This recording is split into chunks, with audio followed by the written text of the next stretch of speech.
Donna Schwartz here from the Everything Saxophone podcast. I am so happy because I see Nicole Johaenntgen on Facebook all the time, on Instagram. Her videos are so cool, they're so interesting, and she's a monster player. And she's here. She's here right now on the podcast. Nicole, welcome. So glad to have you. Thank you so much, Donna, for the invitation. You are so lovely. Thank you. So Oh, friendly. no, for sure. This is going to be so great. Your videos are fun, they're entertaining, but they're also so incredibly educational because what I've noticed is that you're not even in a lot of them, you're not even talking. You're demonstrating. You're demonstrating concepts, you're demonstrating things that for a lot of people like articulation, right? Tongue position, embouchure, yeah, all those types of things. You're showing that and you're reaching out to people that are visual learners. You know what I mean? So like it's really, really helpful. I think that was so awesome. When did you start doing those videos? By coincidence, I think I played a concert with my trio in Switzerland, and I was sitting in the grass and I was playing a little bit around, and I talked to my friend, "Hey, would you do a tiny video?" And I was sitting in the grass on the ground, and then I showed something, and I think that video went viral.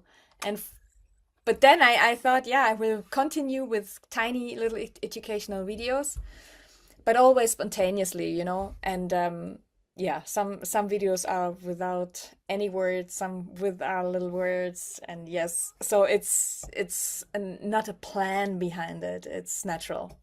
Spontaneous. It's spontaneous. Yeah, Oh, that's absolutely. Only spontaneous. yeah, no, that's really cool. I think they're so great. And, like for everybody, when you see the show notes for this, if you're watching us on YouTube, that's awesome. If you're listening to us, you should also watch us on YouTube as well. But, we're always going to have the links for her website, her Bandcamp site. We're going to be talking about some of her albums as well. And we'll have some other links too for the YouTube videos for some of the stuff that I'm going to show. But I think it's so, so cool. But I read that, so you didn't start on saxophone, you start on classical piano. Yes. Okay, at the age of 6, from what I read. Yes, my brother already played, and I remember I still had the diapers on, and I couldn't reach the high of the piano. So I was like, and I like the sound. So I love to create own sounds. That I always did that. It was my passion. Yeah. So piano was my first instrument. So still today, I came back last week from a long, long tour since February, and the first thing, because the apartment was empty, so I was alone, and the first thing what I did, I took my saxophone, but then I was also sitting at the piano and played a little bit and loved the sound and enjoyed it, and yeah. Oh, We cool. should have a third. We should have a third hand and a fourth hand where we could play also then the saxophone. That would be awesome. Now, Yeah. do you write your music off of the piano? Like, is that how you're thinking of your music? Yes. I have a melody like da da da da da da ba da ba ba, and then I play the chords. And mostly the songs are not comfortable keys for the saxophone actually. But it doesn't matter. I love to do it, and I have just written two new songs, and I think the songs you write are the most difficult songs to play over it, to improvise over it. So it's a good challenge also at the same time. So yes, basically piano, and I write the songs through the piano. Yeah. That's really cool. Okay. And the funny thing that you just said is that two things. Number one, like it's not the greatest key for the saxophone, especially alto saxophone, especially because if you're starting in like a sharp key to begin with, then it's not so much fun. But also sometimes we write the hardest things, you know? And it's like, no, you play it. Oh no, I've got to play it. Uh-oh. Yeah, exactly. But it's always a challenge. I love this, and it's cool because the older you get, also it's good for the brain. You learn the things by heart, so you don't read it anymore on paper. So, for example, I was writing a song which is called Arthur Blythe in honor of Arthur Blythe, and it's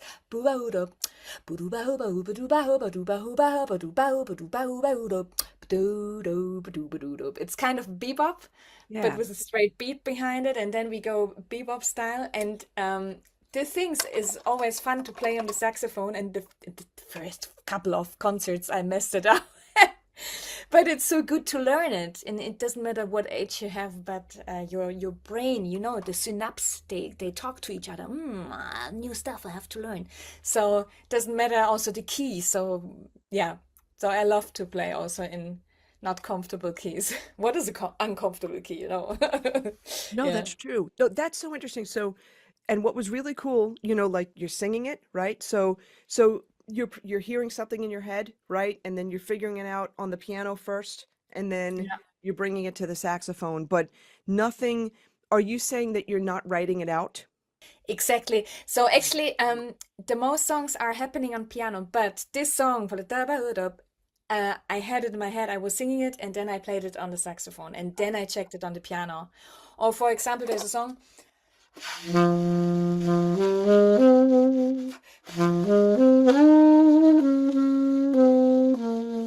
That is in Mainz. The song is called In Mainz. Also dong, ba-dong, gong, gong, gong, ba-dong, gong, boom, gong, gong, da, da, da, da, da. I had it also as a melody, a whole melody in my head. I recorded it quick and I played it on the piano, on the saxophone. Sorry. And That's then it was great. pretty easy. So I think it's both ways. One way is over the piano, but always singing first, singing in my head first. Always actually it's the singing part. Yeah. When did that develop? So here's what I'm curious about. You took classical piano at the age of 6, but a lot of times, I have a lot of friends that play piano, a lot of people I've interviewed, and the piano teachers are like smacking their hands because they're not doing the classical thing. Like a lot of people, weren't allowed to explore. You know what I mean? So like were your teachers, did they allow you to explore, or were you just classically trained? So my saxophone teacher, he gave me all the freedom I want. I in that moment I had, and piano was more strict. So that's why I picked the saxophone because I didn't know my teacher at that time. I picked because I wanted to play it, and then I picked it up because I wanted to play it. But in general, the saxophone teacher I had was the best teacher ever I had in my whole life. So Oh, wow. Okay. And was this your first teacher? it was my first teacher because he showed me like you can reach the stuff if you practice on it, but also if you also combine some other stuff. For example, if I'm interested suddenly in flowers and I want to check out this flower, playing the color on my saxophone, the Wow. feeling what I have on my saxophone, if I can include it, this is nice. If you have a teacher like this, which gives you the space to explore this is such a beauty and a welcome party for playing professionally an instrument. Yeah, yeah, because it allows you to be creative. So when did you start playing saxophone? With 13. Oh, at 13. Okay.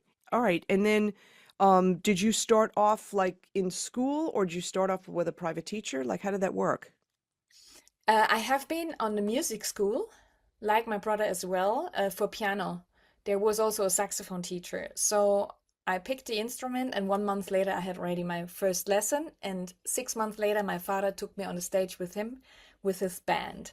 So I already had some stage performance, experience. Oh, wow. Okay, so Yeah. you've got a musical family. Then what does your father play? My father is playing the trombone, Oh, guitar. wow. He thinks he's an entertainer actually, and yeah, but actually his main profession is dealing with metal, and then he was a teacher for people um, um, with how do you say disability. Yeah. Okay. So yes, but he worked on the tennis place. He took all the balls and got money, and out of this money, he bought his own guitar. So, like, yeah, he's the one who plays guitar, trombone, sings, has his own band, and my brother played piano or plays the piano, and my mother was dancing and shaking to it and Oh, listening. wow. Okay. Okay. So then it wasn't they weren't surprised or upset that you became a musician, that that's your full-time job. They weren't upset about that or discouraged you in any way. Or am I wrong? No, no. They only said sometimes when I was visiting them, yeah, you need to have a music school job or something proper, you know. And in between, now I don't have any music school job because around me there's every place is full. So I do online teaching from time to time.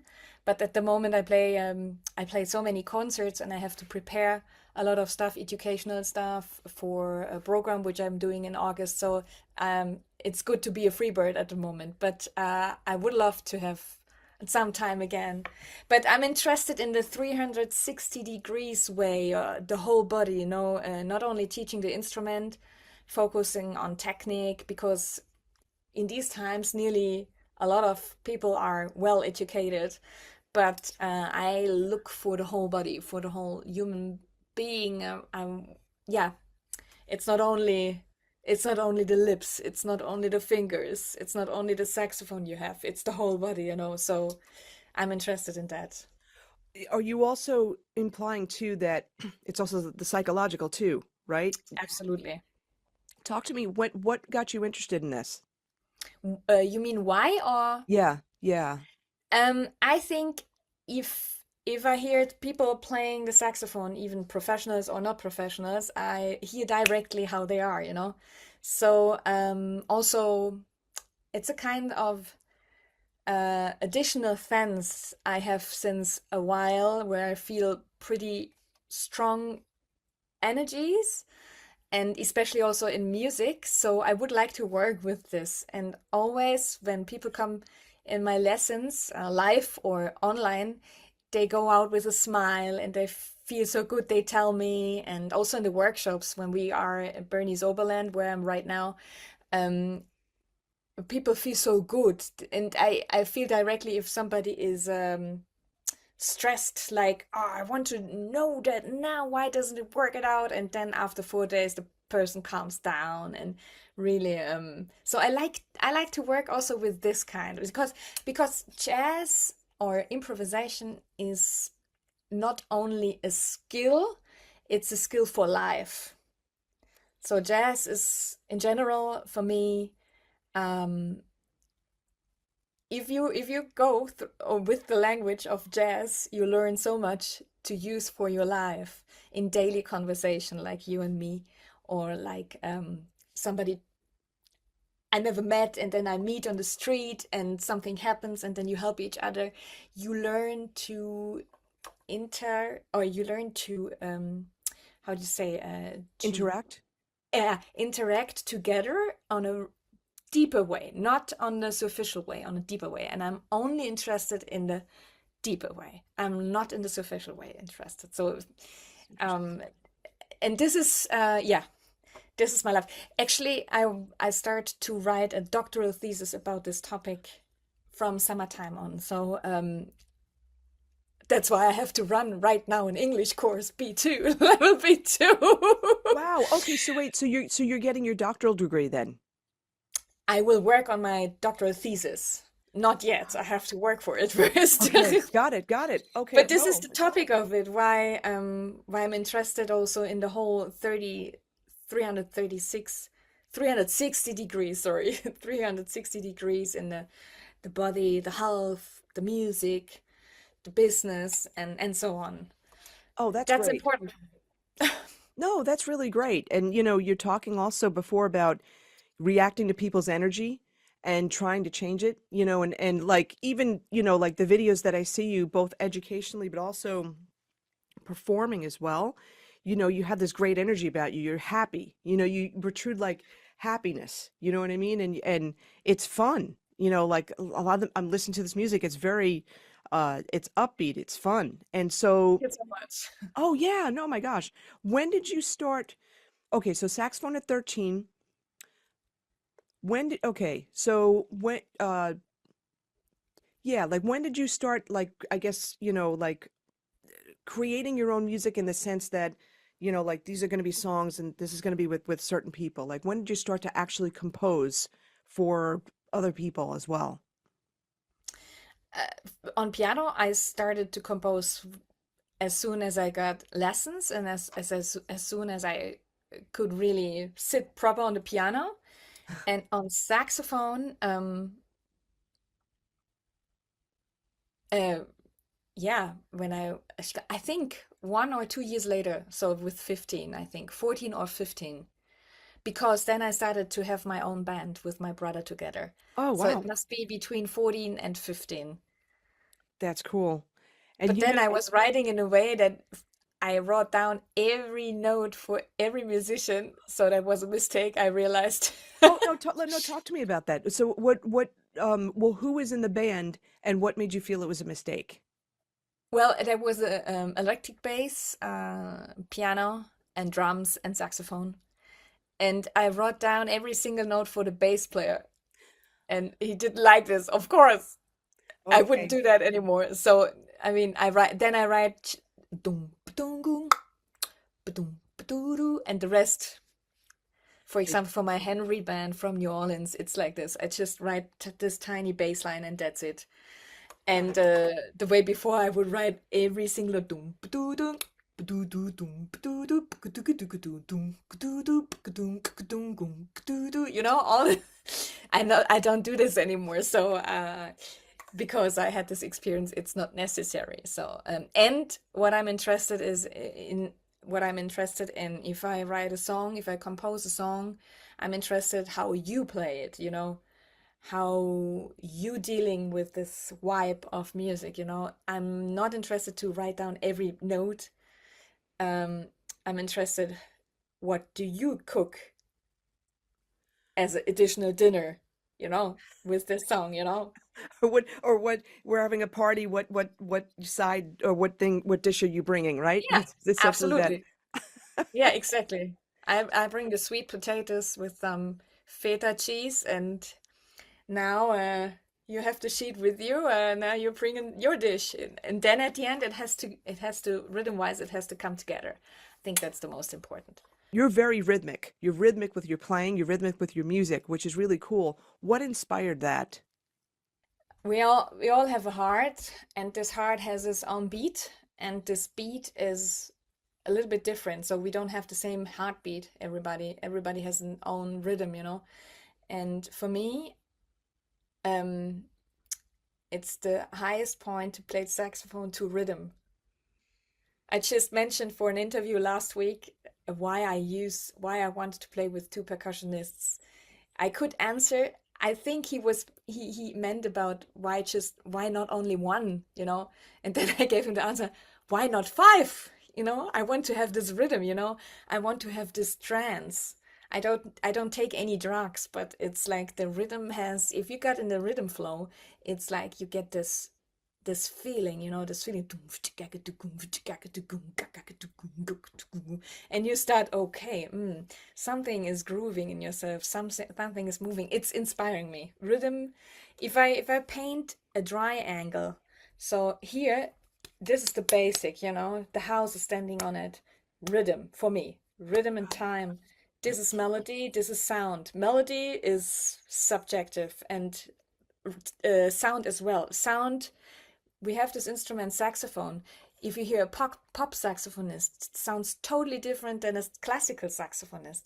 Right. Or yeah, there are tons of different saxophone sounds. It's really an instrument with such a wide angle of sounds. So the rhythm is this where we all meet together and where we all can Wow. feel each other, you know. So the rhythm is the what you feel in your heart. And if you're on stage, or if you are in the middle of some people and you play the rhythm, you definitely, everybody is attracted by this. Everybody wants to be part of it because it's like a magnet, like this rhythm.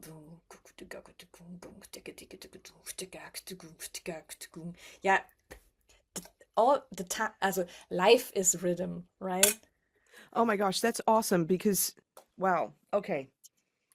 When you're composing though, you're hearing a melody, but rhythm is integral. Rhythm is really an integral part of yeah, of you, of your music. And The music. Yeah. that is so interesting, the triangle. So she was showing like the bottom part, the foundation is the rhythm, right? Because audiences react to rhythm. They're bopping their head to the rhythm. Absolutely, exactly. You mentioned the right thing. The audience is reacting to the rhythm. And maybe it's this because I know we all feel like one family. We all feel this love of music when we hear this constant rhythm, you know. Everybody is shaking, everybody is moving. That's it. I have a band which is called Robin, and we have these two percussionists, and we just recorded a live album, and there's a section, a part where, where I only wrote like there's a bass player, boom, boom, boom, boom, and the rhythm part, and you only hear the bass and the two percussionists, and we are always like doing like this, you know. These are two new songs, but what happens is on one part the bass player shifts away, you know, so the percussions are left, so they do the music together, and when they freak out, when they start to play and you are in the rhythm and they don't plan to have a groove of 8 bars, but they just can explore. This is my world. Mm, mm. This Like you is mentioned, my like you mentioned a trance before. It's almost like absolutely. you're in a trance, you know. And when you think about it, you can go back to African music, right? You know, and it's so rhythmic, and sometimes the rhythms are so intricate. You know, like in America, yeah, in America, we're not as intricate as we can be with the rhythms because we don't have that base, that background of that. But that's so interesting because I always talk to my students about, you know, one of my mentors says, you know, Donna, be rhythmic. You know, he never explained it. You know, had me listening to like King Curtis, you know, Ah, and yeah. Woohoo, yeah. right, Motown stuff, you know, and that was the explanation, and I could get that, you know, but you're going on a whole other level here, which is really cool. And I'm wondering, like with your music, you mentioned obviously you don't write out everything for your band, but are you telling them the groove that you want? Are you're singing the groove and then they're following that and then taking it from there? Or are they coming up with their own groove to your melodies? I have a when I think about my New Orleans band, Yeah. Henry from New Orleans, and they always make sweet comments if I send them a playback. So there's a drum part which I'm programming, but it has at least nothing to do with the stuff they play later. A tiny bit of inspiration, you know. So Okay. it's like two fingers rhythm kind of. But usually what I said, I make a reference like okay, like Gloria Estefan or um let's stay with the 6/8.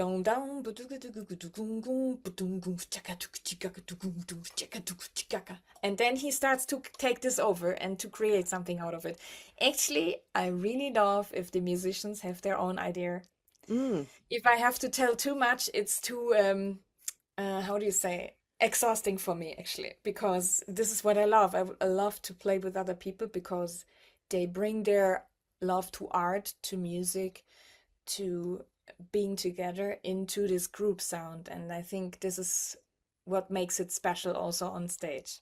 So the most comment we got after the shows is, "What a wonderful band and such a great energy, and you smile to each other." And this is so sweet, and it's so yeah, it's so honest with including the time, including the rhythm, and also everybody has this time, everybody has this rhythm. Um, what I mean is to figure out when you play that you allow yourself also to play with the time.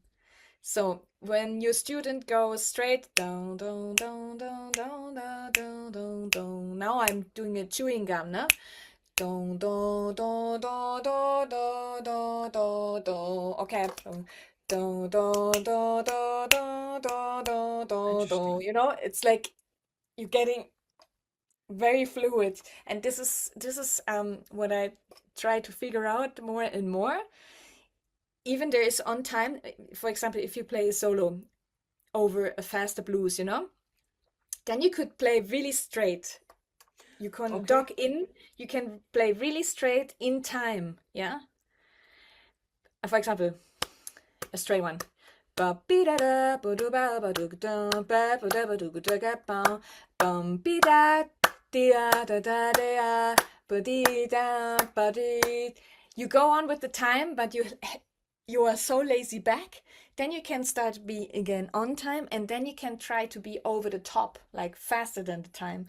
And if you do it quite a lot, you start to realize that this is a really important improvisational material what you can use. Instead of thousands of notes, you can use one note and can start to switch the time. It's, I think, more being conscious, yeah, being conscious, or to know that you are able to do it and to allow yourself to do it. Would you also say though too, you first have to really, you have to really understand and feel time. It's not about reading and counting. You've got to feel that time. You got to feel it in time first. So like Dexter Gordon played laid back at times, right? You know, and then Sonny Stitt at times would be a little bit ahead of time, you know, a little bit on top of the beat and whatever. It's it's it's really having that feeling of feeling the time so that you can play with it, you know, so that you can manipulate it, like what you're talking about. So there are different answers to that. So the the answer is you have to know time, you have to know the instrument, you have to know how to play da da da da Yeah. dee, da da da da. And as soon as you do this, you can fall out of the time and you can use the being more chewing gum, stretching the time, or making it very short and you play faster than the time. So what happens mostly? Um, I have a couple of hobby musicians who take classes and they have the tendency to be faster. They Okay. don't show it when they play alone with the playback, but if they're on the in the band, they start to run away. So this is actually the worst combination. But if still, if you talk then to the people and work with them together, you can say them, okay, listen, that is what happens. Try to be on time, and then you can go a little bit over the top, and then lock in. You have to lock in the. Maybe this is the key. You need always to have the chance to lock in the time to give you the feeling you know exactly where you are and you know still where you are or again where you are, and then also to have the ability and to have the trust in yourself. Okay, now I lay back, no, I lay forward. To lay forward is a not common thing. I tried it like a couple of weeks ago in the jam session and it felt a little bit awkward. But also at the same time, if you just playing for seconds, for 1 or 2 or 3 seconds, really only short, Mm. faster, and you lock in again, then it's pretty cool. It's That is pretty hip. cool. You know what that reminds me of? It reminds me of when people want to play outside the key. Like you don't jump in the pool, you dip your foot in and get it out. You know, and that's the same thing you're talking about. You dip your foot in to like a hot pool for a second, play with the time, but get it, bring it back. Absolutely. And at least this is my goal. Like giving me the feeling, hey, I know what I'm doing here, and then laying back or going forward again. And this is the thing where you only can learn when you play on stage and when you play concerts, um, parties where you act live. Because if you practice at home, this is like a comfort zone. You know, all the people could say, yeah, Okay. I don't know. Before we had the lesson, I played alone and everything worked out. And if I am here in the lesson, nothing works. I said, yeah, that's normal. It's normal. But that's how you learn, you know? Yeah. So And yes, dip in, go out, dip in, go out, dip in. And as well with outside playing, I love to play outside. It's actually my dream. okay. Okay. Yeah. No, this is really cool. And actually, you know, I'm curious with your band. Okay. I love that you have a tuba just laying it down. And the tuba player that you have is so good. His sound is so full.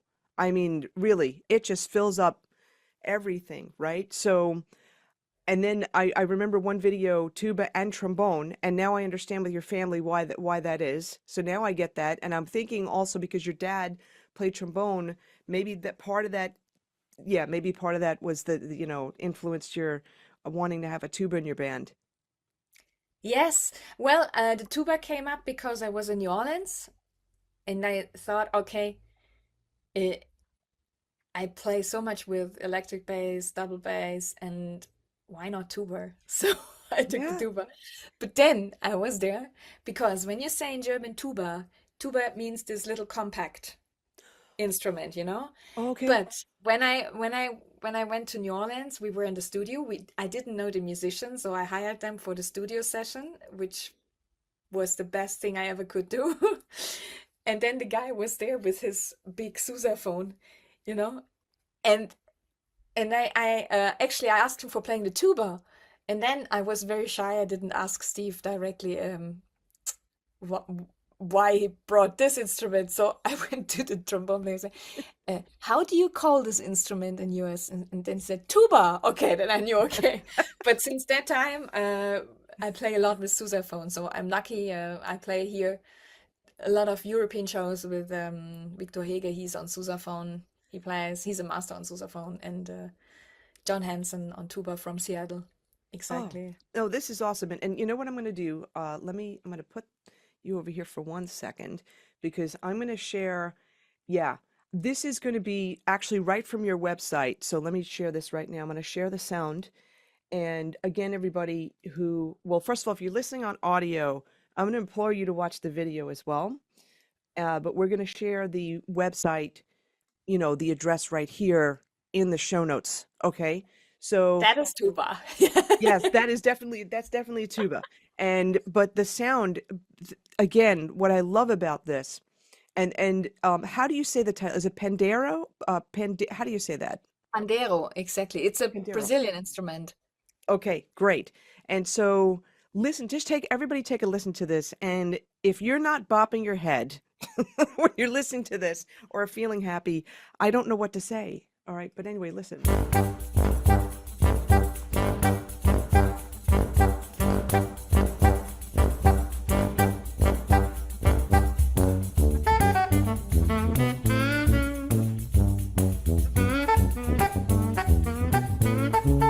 Yeah.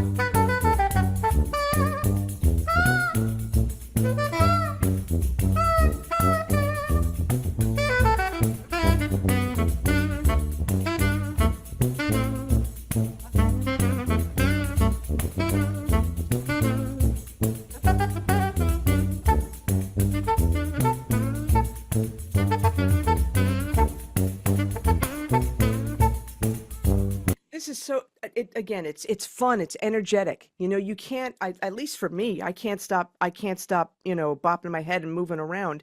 And Oh, what thanks. I love about this, it's melodic. And what the cool thing too, and melody, you said this before, melody is subjective, right?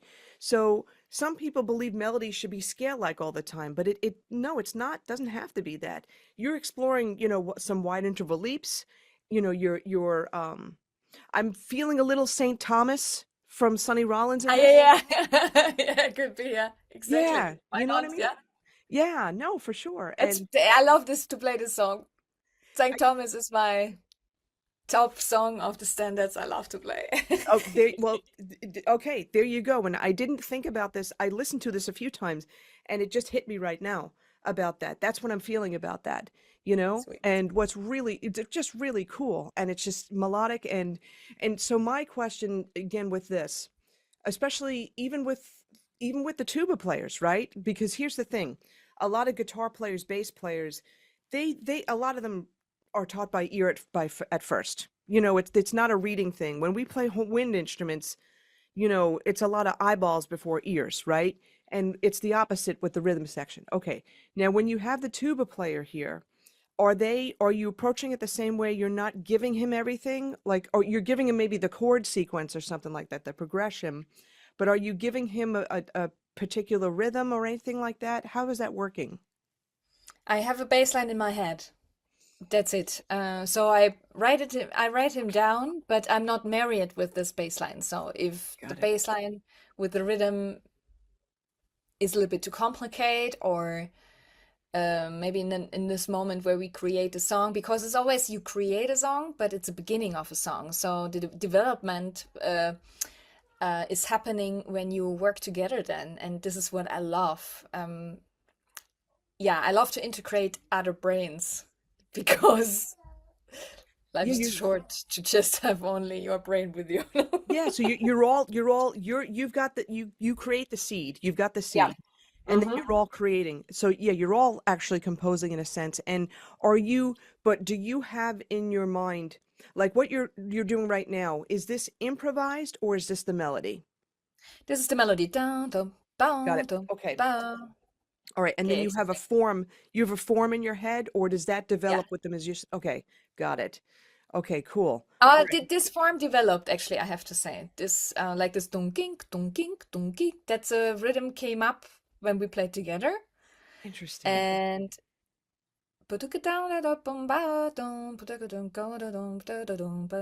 that's what is from my writing. Yeah.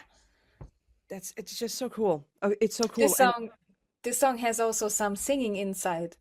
So I try to use a little bit more the voice in the last couple of years. you should, though, because again, everything's like you said this before, sing first, right? That's what's Exactly. motivating you. You've got a nice voice. So, no, absolutely. And I think, you know, I'm hopeful that, you know, the people that are listening to this podcast right now, you know, will get inspired to a lot of people like, oh, no, I'm not going to sing at all. No, you should sing. You know, you should sing. That's the whole basis of everything when you Yeah, think we about sing it. always in the bathroom, but why only in the bathroom?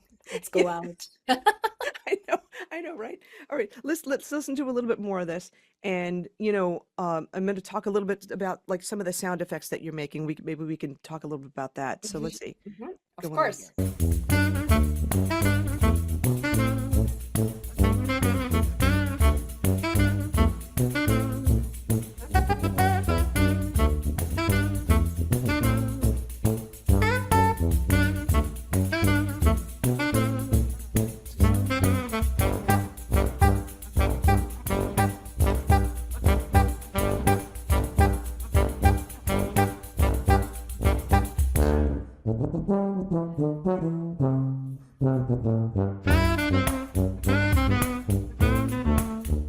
Ba ba doo, ba ba doo, ba ba da. So again, little motif. Again, again, Sonny Rollins, right?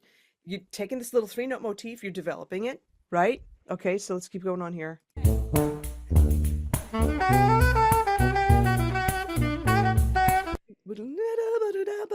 Again, like you know, you're playing something, you latch onto an idea, and then you know, this is like a Jimmy Heath kind of concept where, you know, boo ba da ba da, boo ba da ba da, boo ba da ba da, like he'd play like a little motif and then repeat it three times. You know what I mean? And like I'm feeling some of this stuff in what you're doing over here too. This is cool. Wow, yeah, sweet. Go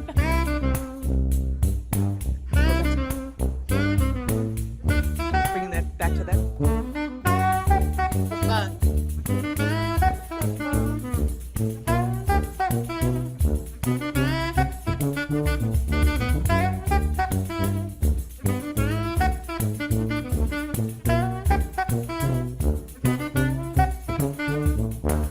Now, when you're okay, so let me this way people can see all of us, right? So when you're scooping up, if you want to call it scooping up, or yeah, you know, yeah, we'll call it scooping up. Uh, I'd love for you to explain how you do that, you know, because you would probably do like a visual thing or, you know, yeah, da, da, da, like how are you doing that? How would you explain for someone to be able to do that? you call this scooping. Also, Yeah. one.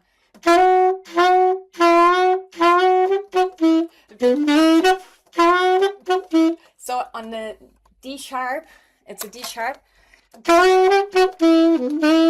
I make unk. I make a little pig. Unk. Unk.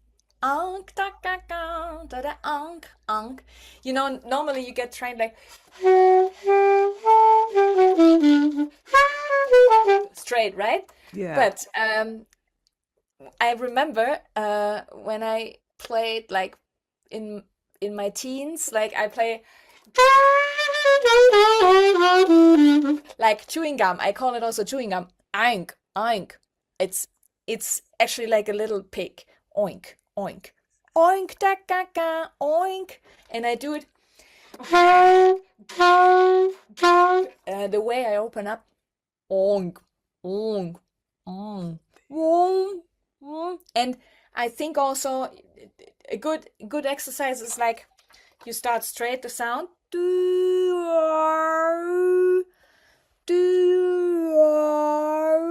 Okay.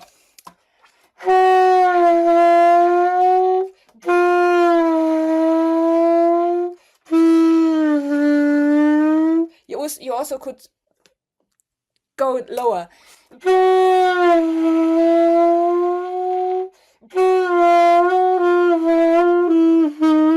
And then you don't do this movement. You start from here. Boink.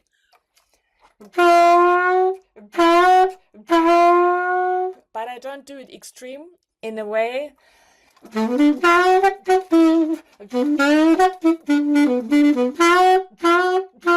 It's still like, can you see this? Yeah, yeah, yeah.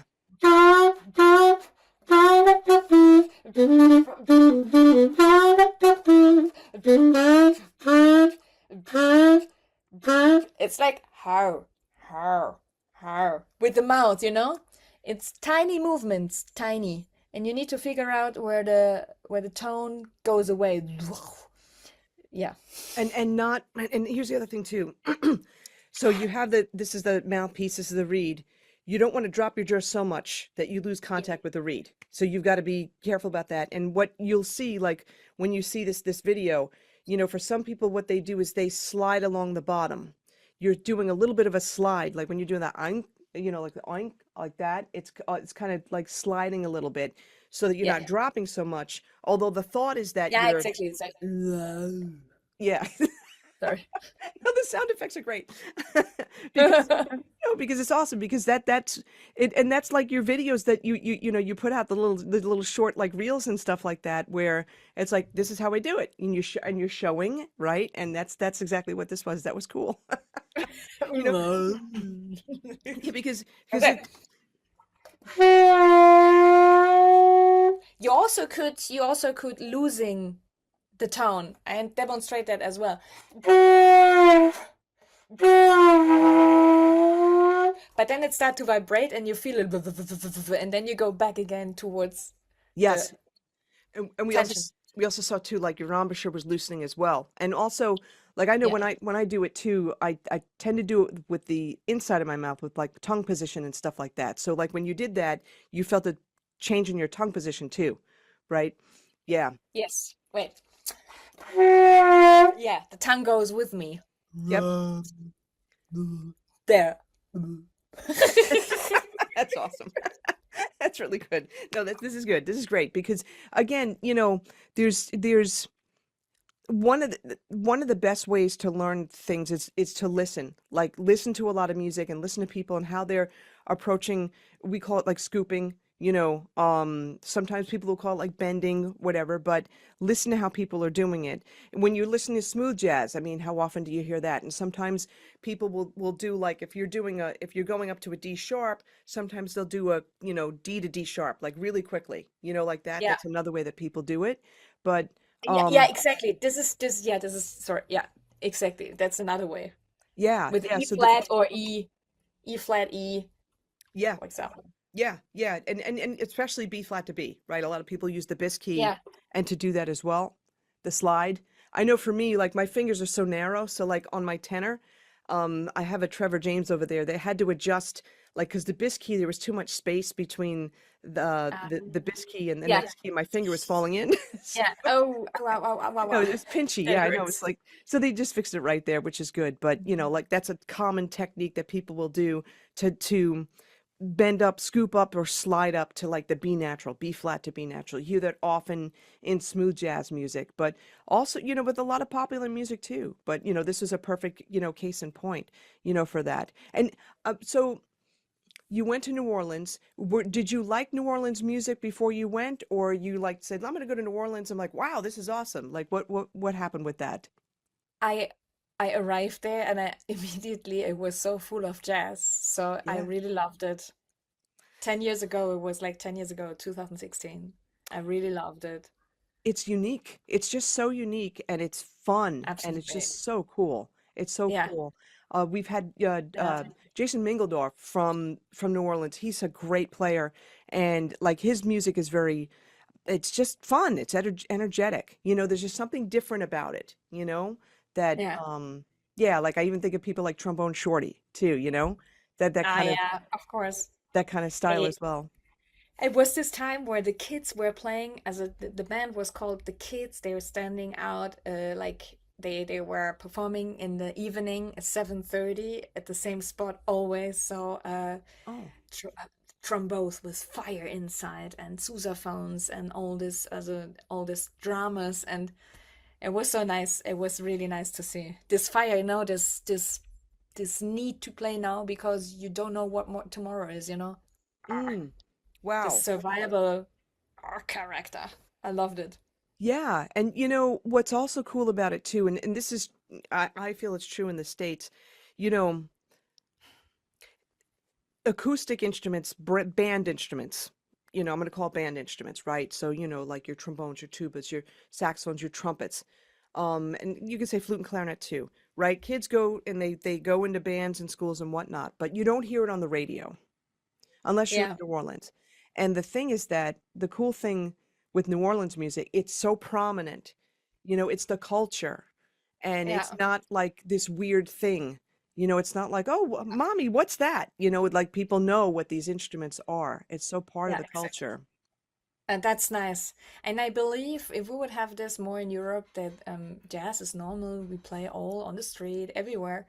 If we wouldn't have this so many roots, I think it would be good for the society, for everybody, to have more jazz in our life.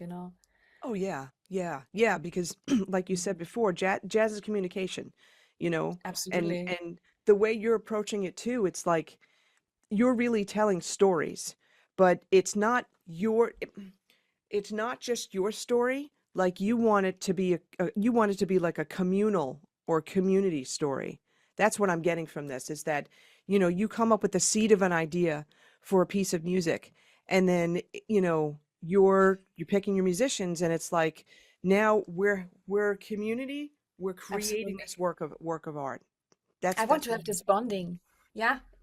Sorry for interrupting you. Yes, it's the bonding. It's this connection to each other. I don't want to perform, I don't want to make a solo show. I don't want to show off. It doesn't make sense for me. I want to create a group feeling, the being together, the vibes. We yeah. are all well educated. We are all well educated. We don't have to show how fast we can play or which bebop song we can super highly play. It's more, I want to have the love of music. And I was in New York at that same time, and I met through Art Barron, a trombone player in Duke Ellington's orchestra. I met him, and he said, "Nicole, you need to meet Fred Staten." And I said, "Who?" Yeah, of course. And then he invited me for a concert with him. And Fred Staten, at a young age of 103 years, played the saxophone, the tenor saxophone. He was going to study with Billy Strayhorn. So I was so excited to meet him, and we played together this song, which and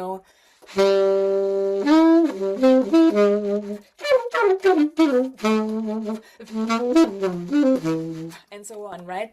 And he he he played that. We played that together, and he played so nicely over the song, right?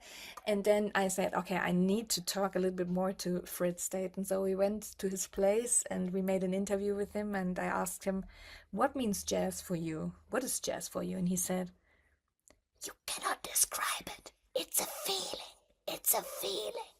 And with this voice, and it's exactly this. I mean, I can play.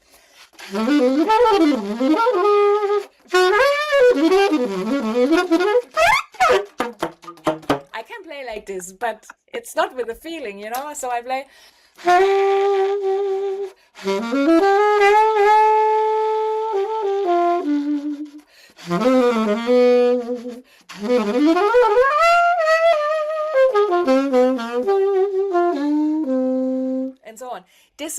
for me, it touched me more than like and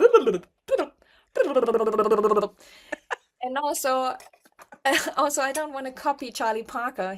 Charlie Parker is Charlie Parker. He is his own.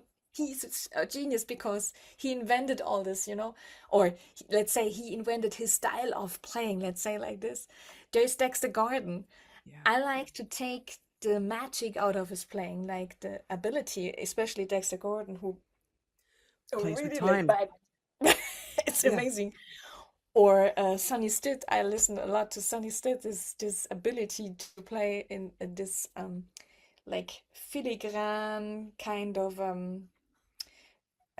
how do you say? It's a feeling. It's a feeling. I like this feeling. I'm inspired by feelings. Yeah, and I'm curious, do you also have any kind of dance background? No. No, you know why I'm saying this? And here's why I'm saying this. So this is very interesting. So like one of the things that I've studied is something called music learning theory. And it was created Dr. Edwin Gordon created this. And it's all about, we ears first, then eyes. But we feel rhythm. We don't read it, we feel it. And the thing is that, as part of feeling it, exactly what you're doing, like you're feeling a groove and you're moving to it. And I was just curious because some of my best young students were dancers because they Ah, understood interesting. how to feel time. And that's the thing. Interesting. Yeah. And you're doing that. And Nice. like every time you sang a rhythm, you didn't just sit there and go boo ba ba da ba ba da ba da doodle-doo-da-doo-la. No, you went boo ba ba da ba da da da da. You were moving a little bit, you know what I mean? So that's really cool. Interesting. You see, you always learn from each other.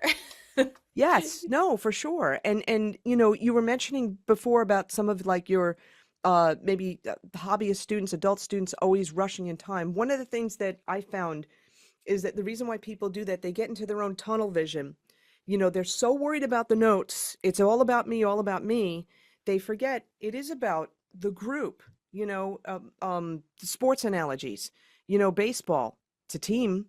You could have the greatest players at each position on the field, but if they don't gel together, they're losing.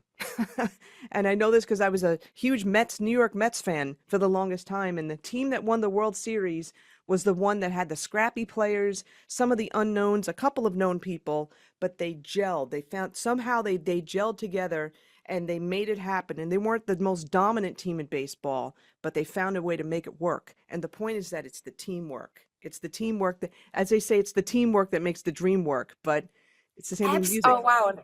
Yeah, it's absolutely this. It's absolutely this. And you also are good as your members are. Like I think um I think I can say I'm lucky to have good people around me. Emotionally also playing wise, they are supporting me and I'm inspired by them and we grow together, which is nice.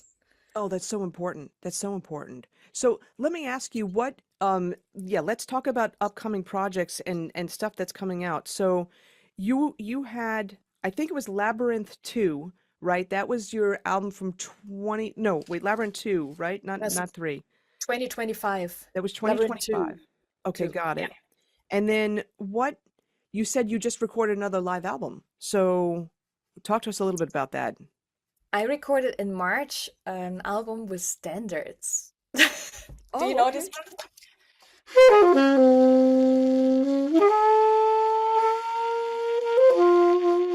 Do you know that one? It's Isfahan. Oh, okay, got Isfahan, it. Joe Henderson.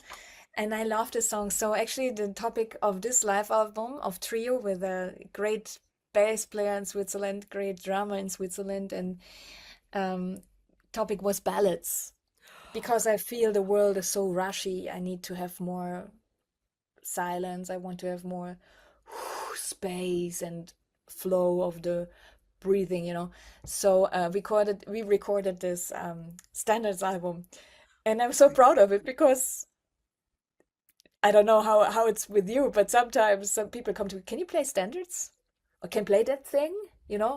It doesn't happen now anymore so much, but I wanted to have the standard album for myself, you know, Cool. just That for is myself. that is So I so did cool. this.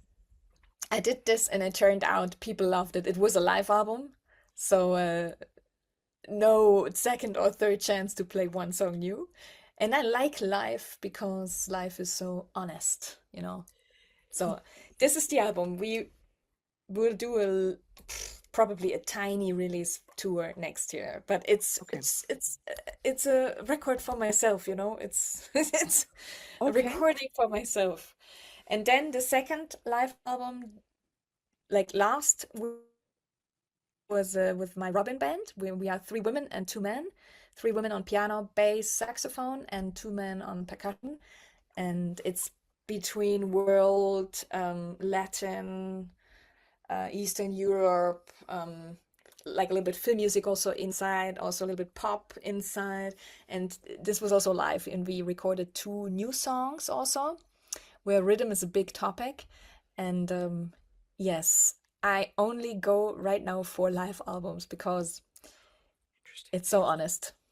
And you know what's interesting about that too with the live albums? I like the way you said it, and I used to like when certain groups I was with, in the recording studio, just one shot, live. The band, I prefer when the band is together. We're not, I'm trying to impose a track, my part onto something else. I just feel like I need that energy, and when you're recording live, it's like you can't reproduce that moment.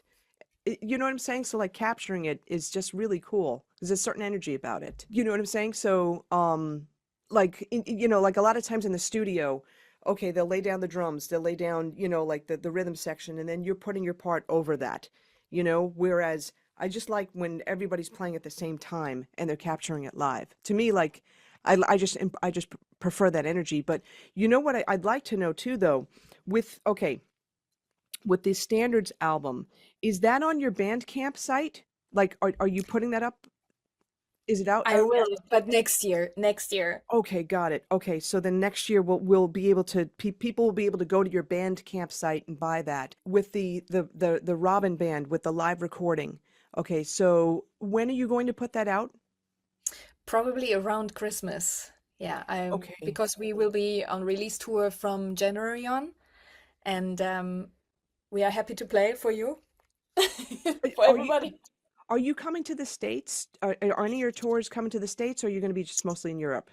Not at the moment. It would because we are five-piece band, so that means we also need a proper money. Yeah, it's expensive I too. have the artist visa. I have the artist visa though, I have to say until next year March. So if somebody is interested, yeah, I would definitely come. But it Uh, would be it must be a festival because I think only a festival has this kind of money probably to fly us in. Yeah. Yeah, yeah, because you would need your musicians, right? Yeah. I would feel, yeah, that makes sense. That makes total Yes. sense. We call it the Robin experience. Robin's on the phone.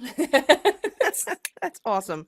No, this is Robin's on this the is so phone. cool. Well, listen, I want to honor your time because I know, you've been gracious enough, to meet with us, to have me on be on my podcast and give me this time because I know you're such a busy person. But Nicole, oh my gosh, this was such a pleasure. I had so much fun. Thank you so much, Donna. Thank you that you took care and that you asked me all these wonderful questions. And thank you so much. Actually, I have now an English lesson now. That's why I only said I have this time. I'm so grateful. Thank you so much. And yeah, let's keep in touch. Yeah? Absolutely.